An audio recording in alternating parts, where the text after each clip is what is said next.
देखिए सुमेरा, सबसे पहले मैं दर्शकों को सबको होली की शुभकामनाएं देने के बाद आपके सवाल पर आता हूँ। ये मुझे लगता है काफी कुछ इसमें प्रोपेगेंडा किया जा रहा है दोनों ओर से। ये दिखाया जा रहा है कि हमारे पास काफी चीजें हैं, हम आपका जवाब दे सकते हैं, और ये कि आप कितने खतरनाक हो सकते हैं वो बताया जा रहा है। मैं आपको ध्यान दिलाना चाहता हूँ, पिछले पिछले साल जब अमेरिका ने स्ट्राइक की थी ईरान के न्यूक्लियर प्लांट से, न्यूक्लियर इंस्टॉलेशन पे, उसके बाद ही ट्रंप ने बड़ी छाती पीटते हुए कहा था कि साहब हमने हमने ईरान के न्यूक्लियर प्रोग्राम को 10 साल पीछे धकेल दिया है। अब ईरान अगले 10 साल तक तो कुछ भी नहीं कर सकता। ये हम बार बार कहते हैं कि कोई नहीं चाहेगा, कोई देश युद्ध नहीं चाहता है, लेकिन युद्ध हो रहा है और युद्ध बढ़ते जा रहे हैं, युद्ध का क्षेत्र बढ़ता जा रहा है, उसमें जो देश शामिल हैं वो बढ़ते जा रहे हैं। तो क्या होगा कल और क्या हो सकता है, इस पर तो I think all bets are off. लेकिन एक बड़ी खबर दिखाते हैं, ईरान ने लॉन्च की है बैलिस्टिक मिसाइल। आईडीएफ के बेस पर दागी गई है ये बैलिस्टिक मिसाइल। ईरान ने बैलिस्टिक मिसाइल का इस्तेमाल किया है और आईडीएफ के बेस पर ये बैलिस्टिक मिसाइल दागी गई है।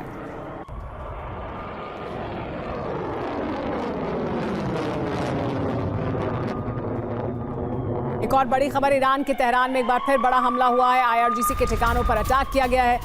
तेहरान में लगातार हमले हो रहे हैं और ये हमले और ज़्यादा अग्रेसिव होते जा रहे हैं और ज़्यादा प्रभावशाली और ज़्यादा ताकतवर होते जा रहे हैं। समय के साथ अपने हमलों की संख्या को भी बढ़ाया है और वो जगह जहां टारगेट की जा रही है वहां पर विध्वंस बहुत ज़्यादा अब दिखाई दे रहा है, जो इजराइल और अमेरिका हमले कर रहे हैं। यानी बहुत स्पेसिफिक टारगेट्स हैं, निर्धारित टारगेट हैं जिनको निशाने पर लिया गया है। एक रणनीति के तहत ये हमले किए जा रहे हैं आईआरजीसी के ठिकानों पर, सरकारी दफ्तरों और अहम ठिकानों पर। इस बीच एक और बड़ी खबर, लेबनान में इजराइल ने विध्वंसक अटैक किया है। हमले के बाद दिखी है भारी तबाही। देखिए हमले के बाद किस तरह की भारी तबाही दिखी है वो हम आपको बता रहे हैं। लेबनान में इजराइल का विध्वंसक अटैक और उसके बाद भारी तबाही।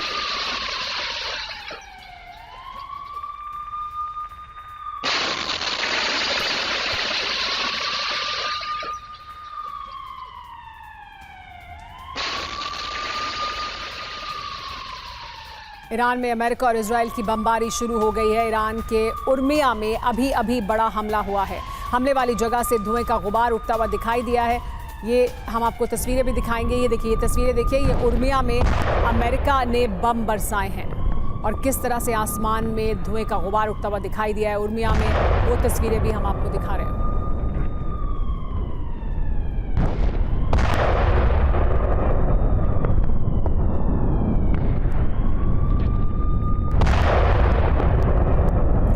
उर्मिया में ही अटैक का एक और वीडियो सामने आया है। बमबारी में उर्मिया का एक बड़ा इलाका तबाह हो गया है। एक और वीडियो किस तरह की तबाही दिखा रहा है उर्मिया में, देखिए ये एक और वीडियो है उर्मिया से ही।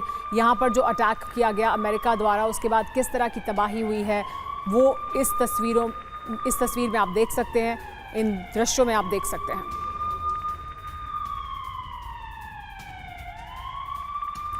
बुशहर न्यूक्लियर प्लांट से विनाश की वार्निंग सामने आई है। बुशहर पर हमले से क्षेत्रीय आपदा की आशंका बढ़ गई है। रोसाटॉम ने कहा है प्लांट में 70 टन न्यूक्लियर ईंधन मौजूद है। हमलों की वजह से बंद है न्यूक्लियर पावर प्लांट का काम। 639 रूसी कर्मचारी अब भी प्लांट में मौजूद है, कहा है रोसाटॉम ने। तो देखिए ये रूस से बड़ी खबर आ रही है। यहाँ पर भी काम को रोका गया है क्योंकि खतरा बढ़ा है।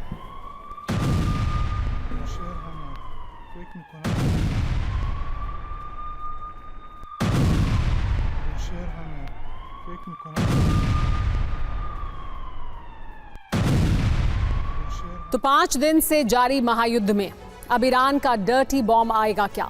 बड़ी तबाही का क्या वो कारण बन सकता है? खबर क्या है जानिए। बुशहर न्यूक्लियर प्लांट के आसपास अटैक हुआ है। ईरान में भीषण युद्ध के बीच न्यूक्लियर खतरे पर रूस ने दावा किया है। बुशहर न्यूक्लियर प्लांट में ऑपरेशन रुका है। ईरान की परमाणु साइट की टीम से संपर्क भी टूट गया है। 639 रूसी लोग अभी भी प्लांट में मौजूद हैं। खतरा क्या है ये भी समझ लीजिए। प्लांट में अभी भी 70 टन न्यूक्लियर फ्यूल मौजूद है। 210 टन से ज्यादा खत्म हुआ है फ्यूल स्टॉक। न्यूक्लियर प्लांट पर हमले का खतरा बढ़ा है। हमला हुआ तो रेडिएशन से तबाही संभव है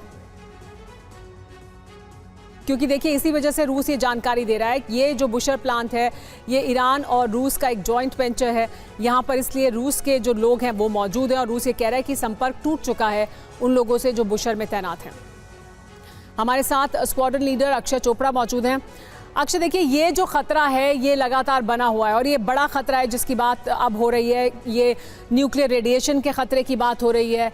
लेकिन मैं आपसे जानना चाहूँगी उन हमलों के बारे में जो अमेरिका लगातार कर रहा है और उसमें अपनी जो एयर सुपीरियॉरिटी है, जो एयर पावर है, उसका भरपूर इस्तेमाल कर रहा है इस तरह के नुकसान पहुंचाने के लिए जैसा बुशहर में किया गया।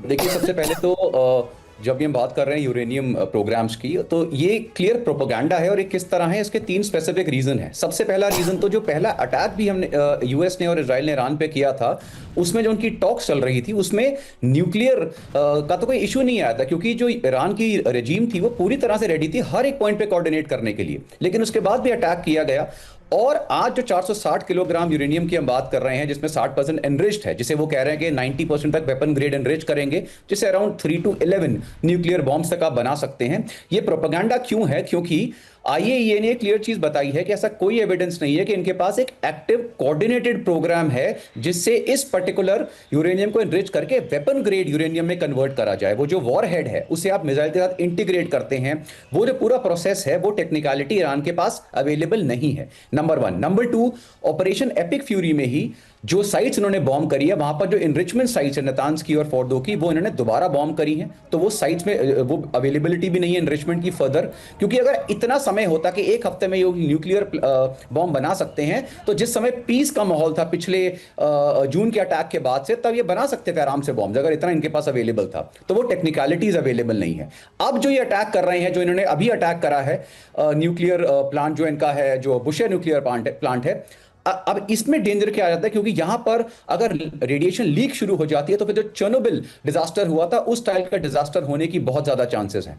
इस समय 100% लूजिंग जो साइड पर है वो ईरान है और जो बाकी गल्फ कंट्रीज है इंक्लूडिंग इजराइल भी उसमें आता है। जो 100% नॉन लूजिंग साइड पे है, जिसका कोई नुकसान नहीं हो रहा, चाहे वो सिविलियन की बात करें या बाकी की बात करें, वो है अमेरिका। अमेरिकन सिविलियंस आर बिल्कुल सेफ, उनकी कंट्री तक कुछ नहीं पहुंच रहा है।